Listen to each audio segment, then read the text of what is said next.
To pesi basantu no sombote na kombo na Yesu. Tikete kimia pe bolingo na Nzambe eza na moko oya kolanda biso na nzela ya litea oyo. Nzambe apambola basantu. Par la grâce de Dieu, lelo tokomi na troisième parabole. Tozolobela sur la parabole ya grain de sénévé. Grain de sénévé to pe moutarde. Ça va to bondeli, Seigneur to péché merci. Yondo lobaki parabole tozana posa na yo. Yo mondo ebe explication ya makambo na yo Nzambe. Pesa biso explication exacte na ngona tongwa lelo. Nyonso yo te déclarer on l'essence fait au nom de Jésus, celle comme on est tout le monde a réalité au début à la fin au nom de Jésus. Amen. OK, toujours Matthieu chapitre 13 verset 31 à 32. S'il vous plaît. Matthieu chapitre 13 verset 31 à 32. Bible lobby. Il leur proposa une autre parabole et il dit: le royaume des cieux est semblable à un grain de sénévé qu'un homme a pris et semé dans son champ. C'est la plus petite de toutes les semences, mais quand il a poussé, il est plus grand que les légumes et devient un arbre, de sorte que les oiseaux du ciel viennent habiter dans ses branches. Voilà. Que le Seigneur bénisse cette lecture. Nous avons un semeur où il a semé. Le semeur où il a semé est en Nzambe yemoko. Le semeur est en Nzambe yemoko. Tout de suite, le bela qui yango déjà na parabole où il est liboso. Voilà. OK. Le semeur est en Nzambe yemoko. Et l'anganaïe, c'est le monde. Tu peux expliquer elanga le monde par rapport à Matthieu chapitre 13 verset 38. Dans le verset 38, Bible le dit, les champs c'est le monde. La bonne semence, ce sont les fils du royaume, l'ivresse, ce sont les fils du malin. Voilà. Les champs c'est le monde. Les champs c'est le monde. OK. Les champs cause la paix expliquer local à la maison d'Israël. Tolobi grain de sénévé ezalaka mbuma moko ezalaka mukie par rapport ya bambuma mususu. Eza mbuma moko ya mukie penza. Nde tolobi ke grain ya sénévé etalisaka le Seigneur. Parce que soko zui Jean chapitre 12 verset 24 awo komona bilezoloba. Le Seigneur a bien vérité, je vous l'ai dit, si le grain de blé qui est tombé en terre ne meurt, il reste seul. Mais s'il meurt, il porte beaucoup de fruits. Là, le Seigneur a se comparé na grain ya bleu. Mais à la grain ya bleu, à la grain ya sénévé. Voilà. Tant aux autres baquets, aza grain ya sénévé, tabalubi ke eza grain ou eza ya moukie parmi ba grain nyonso. Les apôtres ont le Seigneur comme le plus petit prophète, le plus petit nakati ya ba prophète nyoso. Voilà. Ya otalisa biso le Seigneur oyo ayaki mais azalaki le plus petit na basakoli nyoso. Soto zui Luc chapitre 7 verset 28 Bible dit, le Seigneur a rendu témoignage à propos à Jean na yemoko. Je vous l'ai dit, parmi ceux qui sont nés de femmes, il n'y en a point de plus grand que Jean. Cependant, le plus petit dans le royaume de Dieu est plus grand que lui. Voilà. Luc 7, verset 28. Là, le Seigneur a se présenté. Alors, Jean a mais le plus petit dans le royaume des cieux est plus grand que Jean. Le plus petit, on en est yemoko. Il est plus grand que Jean. Donc, on comprend que grain de sénébré, où est le Seigneur comme le plus petit nakati ya prophète. D'abord le Seigneur est le plus petit nakati ya prophète et tal sakapé par rapport à âge. On remarque yenda zoya azale ki na bango nyonso quant à la chair. Pour ce tobito matasi le plan spirituel adam kolo na bango. Pour Jean-Baptiste alobi celui qui vient après moi est plus grand que moi, il était avant moi. donc surtout que sur le plan spirituel ala mukolo na bango, mais na ordre ko bota maboye na batu ndazo ya lokola leki ndazo ba le plus petit par rapport ya bongo. Hein? Voilà, que le Seigneur bénisse. Ndeto lobi ke ba grain mususu bazo représenter, hein, ba grain mususu bazo représenter ba prophète, mais tandis que le Seigneur yé nde azo représenter grain de Sénévé. Voilà. Et lokoyo tokomona yango pe na kati ya famille ya Isaïe, parce que nzamba lobaka d'une manière, tantôt d'une manière, tantôt d'une autre. Surtout 1 Samuel chapitre 16, verset 1. L'Éternel dit à Samuel, quand ce sera-t-il de pleurer sur Saïl, bon, surtout autant en lecture aux Amoulaï, mais si on continue, on continue, on yéti, on remarque tout de suite, verset 11. Puis Samuel dit à Isaïe, c'est là tous tes fils? Et il répondit, il reste encore les plus jeunes. Mais il fallait, hein, il fait paître les brebis. Alors Samuel dit à Isaïe, envoie les chercher, car nous ne nous placerons pas avant qu'il ne soit venu. Isaïe l'envoya chercher, or il était blond avec de beaux yeux et une belle figure.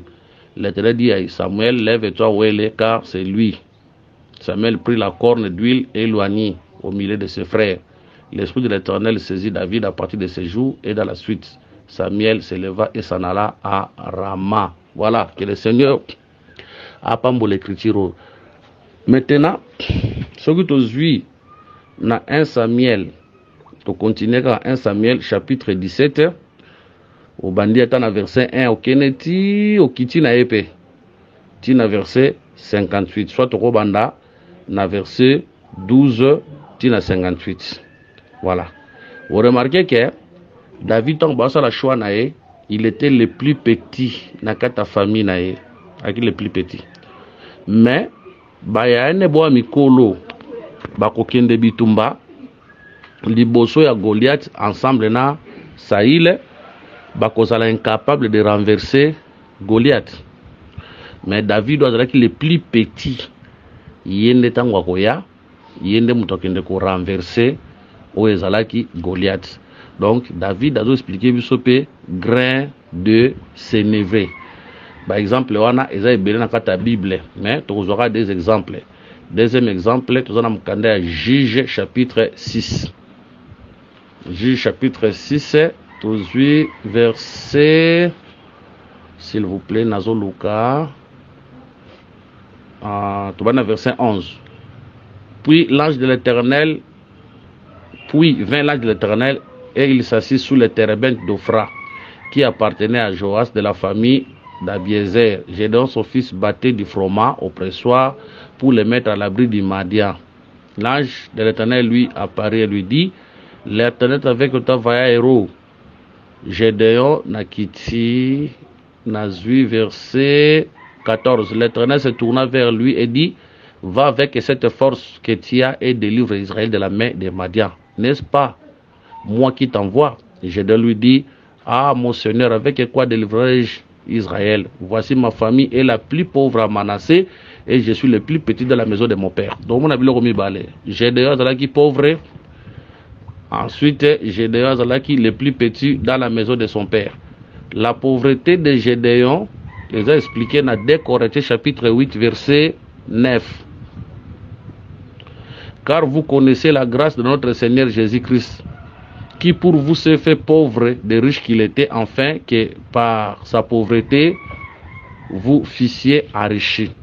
Gédéon était le plus petit, pour nous expliquer que les graines, il y a Sénévé, mais Nanzela na ye Gédéon de délivrance, il y a peuple et quoi kota lisama. Vous voyez? To pesi kaka ba exemple wana pona kolobela sur le grain de Sénévé. Ba lobi ke ezalaka grain moko ezalaka mukie. Mais soki ba loni yango tango ko bima e kokoma munene kolonama ya grain wana eza ko parler biso sur la mort du Seigneur. Mais ko bima na yango eza ko parler biso sur la résurrection. Jésus nakoya na ye azalaki mukie, mais tangu azokufa azosekwa nde azokoma Seigneur, nde azokoma grand. Acte chapitre 2 verset 36.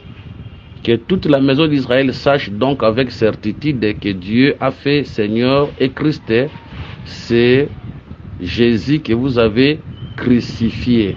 Donc après la crucifixion, le Seigneur a besoin d'élévation, le Seigneur a besoin grand, le Seigneur a besoin de tomber, a légumes. Les légumes ont représenté les prophètes, les légumes ont représenté les pharisiens. Mais Christ a comme un arbre grand. Donc après la résurrection de Christ, a comme un voilà. Nous précisons Christ après la résurrection, avant la résurrection, il y a deux choses différentes. Avant la résurrection, il y a mutu na nzoto boye. Mais après la résurrection, il y a molimo.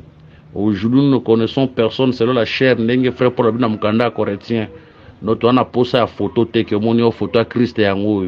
To on a posé la photo te le Christ aza susu mutu na nzoto boye. Le Christ aza molimo. La photo wana eza biloko ya nzambe te. Eza biloko moko euti na ngambo wana. Que le Seigneur vous bénisse.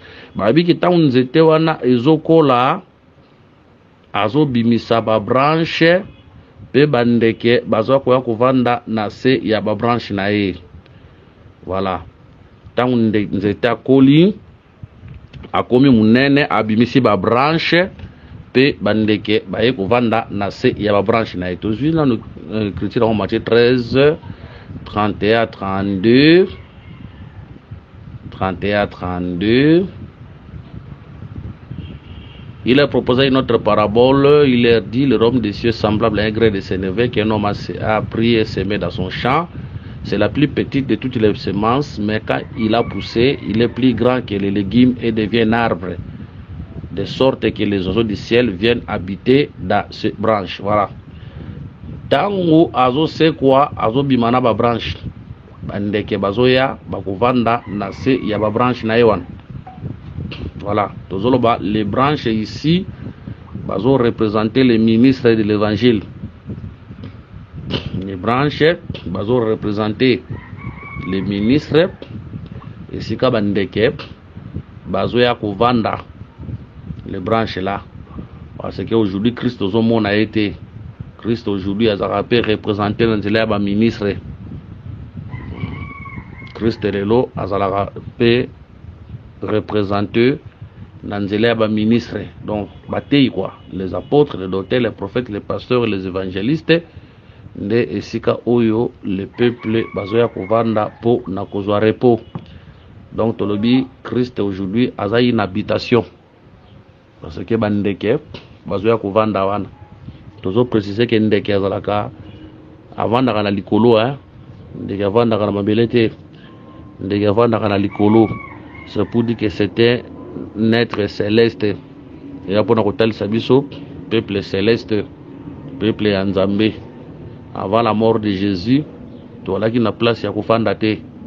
Mais quand Christ est mort et ressuscité, les autres telengana les sous-soutés, les autres eu place yango et zande Christ. Autres vanda les locats nae na nzela ya litea. Voilà, que le Seigneur Jésus-Christ vous bénisse. Tout ce qui est parabole, oyo, place wana, prochainement, la parabole, les hébreux, tu vas parler sur 42 paraboles, 42 ou 43. Prochainement, tu vas parler na parabole, il y a le vin de la femme. Il y a tout justement, après parabole, il y a grain, il y a sénévé. Voilà, vous avez la quatrième parabole, priez pour nous. Voilà, que le Seigneur vous bénisse. Ceux qui me tournent les alliés, numéro de téléphone les alliés, plus 243 99 88 77 333, plus 243 84 22 64 114. Ce que tu n'y as bongo toye banako répondre à mituna au bogotuna. Voilà, que le Seigneur Jésus-Christ vous bénisse.